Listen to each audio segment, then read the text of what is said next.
আসসালামু আলাইকুম রহমতুল্লাহ বরকাত। ডক্টর ইউনুস কোনো দলের না। যদি ডক্টর ইউনুস কোনো দলের হইতেন তাহলে মনে করতাম সাদাবাজগুলা তার দলের লোকেরাই করে। তাহলে দেশের মধ্যে এই সাদাবাজগুলা করে কি?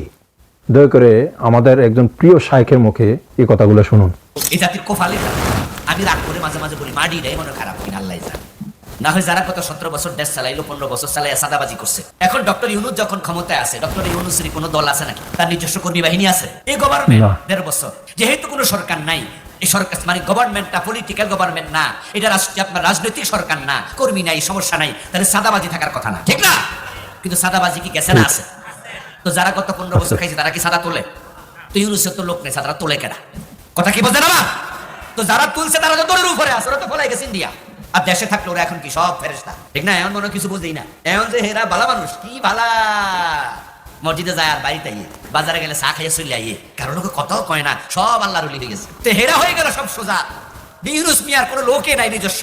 এখন তো সাদাবাজি থাকার কথা না, ব্যবসায়ীরা তো এখন নিরাপদে ব্যবসা করার কথা, ঠিক কিনা? রাইট। এই জাতির কপালটাই খারাপ। তো ক্ষমতা না পাইয়া যারা সাদা খায়, ক্ষমতা পাইলে কি করবে তোমাদের উপায় নাই। কথাগুলো নিশ্চয় আপনারা শুনলেন। যারা ক্ষমতা যাওয়ার আগে এই কাজ করতে আছে তারা ক্ষমতায় গেলে কি করবে একটু চিন্তা করে দেখবেন।